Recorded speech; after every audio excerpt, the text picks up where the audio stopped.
ಪ್ರೀತಿಯಿಂದ ಗಲಾಟೆ ಮಾಡಿ ಅವ್ರು ಬರೆಯೋದು ಗಲಾಟೆ ಮಾಡಿ ಆಚೆ ಬಂದ್ರೆ ನನ್ನಿಂದಲೇ ಬಂದ್ರು, ನೀವ್ ಯಾಕೆ ಹೋಗುವುದು, ಬನ್ನಿ ಮಾಡೋ ಬನ್ನಿ ಮಾತಾಡೋ ಬನ್ನಿ. ಆಮೇಲೆ ಕೂರಿಸ್ಕೊಂಡು ನಿಮ್ಗೆ ಎಂತ ಈಗ ಹಾಸ್ಪಿಟಲ್ ಮಾಡ್ಬೇಕಲ್ವೋ, ನಾನು ಮಾಡ್ತೀನಿ ಬಿಡಿ.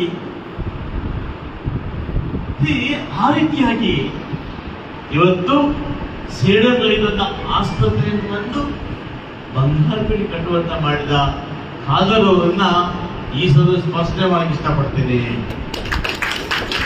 ಇವತ್ತು ನೋಡಿ ಆಸ್ಪತ್ರೆ ಕಟ್ಟಿದ್ದೀವಿ, ಎಲ್ಲ ಹಿಂದೂ ಮುಸ್ಲಿಂ ಕ್ರಿಶ್ಚಿಯನ್ ಎಲ್ಲ ಸೇವೆ ತಗೊಂಡು, ವಿಶೇಷವಾಗಿ ಬಹಳಷ್ಟು ನಮ್ಮ ಕುಟುಂಬ, ನಮ್ಮ ಮುಸಲ್ಮಾನ್ ಕುಟುಂಬದಲ್ಲಿ ಹೆಚ್ಚಿಗೆ ಇದರ ಆಸ್ಪತ್ರೆ ಒಳ್ಳೆ doctor rumour MD specialist physician, ಈ ತರ ಒಳ್ಳೊಳ್ಳೆ ವೈದ್ಯರನ್ನ ಒಳ್ಳೊಳ್ಳೆ ದುರಿತ ಡಾಕ್ಟರ್ಗಳನ್ನ ನಮ್ಮ ಆಸ್ಪತ್ರೆ ಹೊಂದಿದ್ದೇವೆ, ಎಲ್ಲಾ ಸೌಲಭ್ಯ ಕೊಟ್ಟಿದ್ದೇವೆ.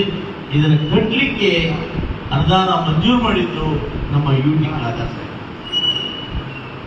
ಇವತ್ತು ಮಂಗಳೂರಿನಲ್ಲಿ ನೋಡಿ, ಅಲ್ಲಿ ಮುಸ್ಲಿಮ್ಸ್ ಬಹಳ ಒಳ್ಳೆ ಜನ, ಅಲ್ಲಿ ಉರ್ದು ಬಹಳ ಕಡಿಮೆ ಮಾತಾಡೋದು, ತುಳು ಮಾತಾಡ್ತಾರೆ, ಕನ್ನಡ ಮಾತಾಡ್ತಾರೆ ಅಲ್ವಾ. ಅಲ್ಲಿ ತುಳು ಇಲ್ಲ ಅಂದ್ರೆ ಕನ್ನಡ, ಉರ್ದು ಬಹಳ ಕಡಿಮೆ. ಹಾಗೇನೆ ಇವತ್ತು ತಮಿಳುನಾಡಿಗೆ ಹೋಗಿ ಬೆಂಗಳೂರಿಗೆ ಹೋದ್ರೆ ಅಲ್ಲಿ ಮುಸಲ್ಮಾನ ತಮಿಳು ಮಾತಾಡ್ತಾರೆ.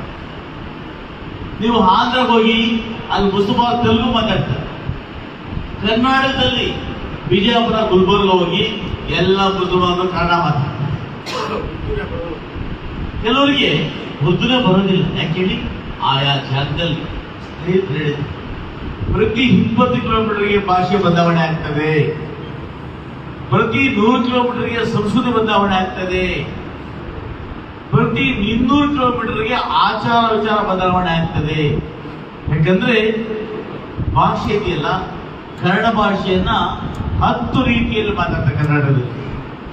ಅದೇ ರೀತಿ ಕೂಡ ಉರ್ದುವನ್ನು ಕೂಡ 4-5 ರೀತಿಯಲ್ಲಿ ಕೂಡ ಮಾತಾಡ್ತಾರೆ.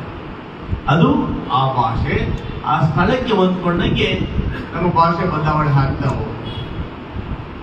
ಒಟ್ಟಾರೆ ಇಷ್ಟ ಹೇಳ್ತೀನಿ, ಇವತ್ತು ದೇವರನ್ನ ಪ್ರಾರ್ಥನೆ ಮಾಡತಕ್ಕಂಥ ವಿಧ ಬೇರೆ ಇರಬಹುದು, ಆದರೆ ದೇವರು ಸರ್ವಾಂತರ್ಯಾಮಿ, ಎಲ್ಲರೂ ಕೂಡ ಒಬ್ಬನೇ ದೇವರು ಅಂತ ನಾನು ಭಾವಿಸ್ತೇನೆ.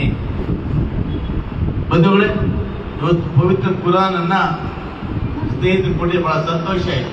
ನಾನು ಕುರಾನ್ ಇದೆ ಬಹಳಷ್ಟು ಬೆಂಗಳೂರಲ್ಲಿ ತರ್ಜಮೆ ಮಾಡ್ತಕ್ಕಂಥ ಕುರಾನ್ ಸಣ್ಣ ಸ್ವಲ್ಪ ಇದೆ, ಆದರೆ ಕುರಾನ್ ಇವತ್ತು ಬಹಳ ಎಷ್ಟು ಚಂದವಾಗಿ ಕನ್ನಡಕ್ಕೆ ಅನುವಾದವನ್ನು ಮಾಡಿ ಸರ್ವರು ಕೂಡ ಓದಬೇಕು ಅಂತ ಹೇಳಿ ಮಾಡ್ಕೊಂಡಿದ್ದಾರೆ. ಬಹಳ ಸಂತೋಷ.